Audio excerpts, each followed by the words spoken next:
Thank you very much, President Zelensky. Thank you, Volodymyr. Thank you for welcoming us all to your magnificent Mariinskyi Palace here. That's absolutely fantastic to be back in Kiev and to see the excitement, the buzz of this capital, which has changed a lot. And I must say, since I was last here 5 years ago, I think, and in many interesting and positive ways.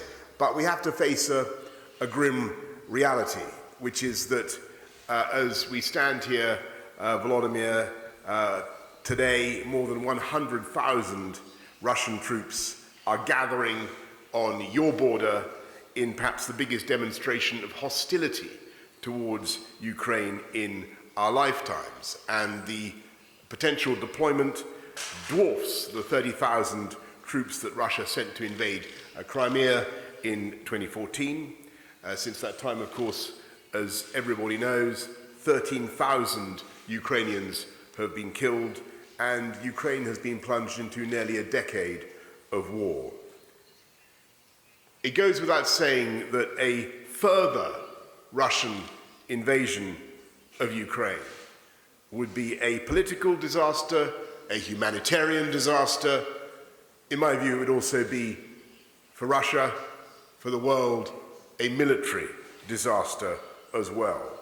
And the potential invasion completely flies in the face of President Putin's claims to be acting in the interests of the Ukrainian people. The UK and other countries will be judged by the people of Ukraine and the world on how we respond and how we help. Since 2015, the UK has trained over 22,000 Ukrainian military personnel and provided £2.2 million worth of non-lethal military equipment to Ukraine.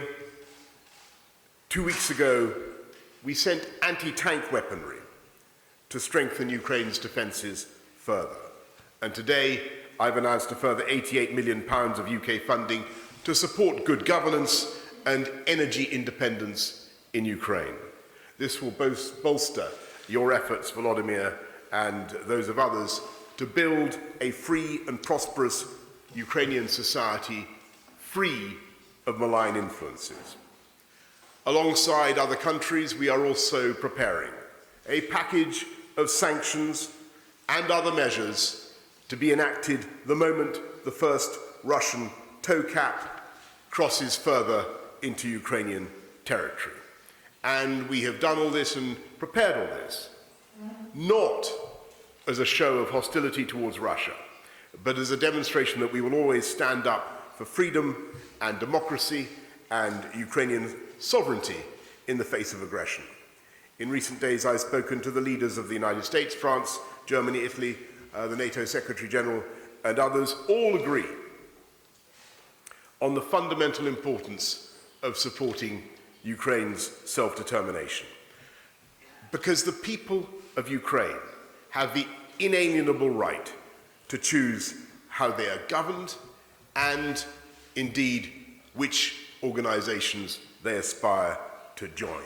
And as your friend and partner, the UK will always uphold that right. It is vital that Russia steps back and chooses a path of diplomacy, and I believe that is still possible. We are keen to engage in dialogue.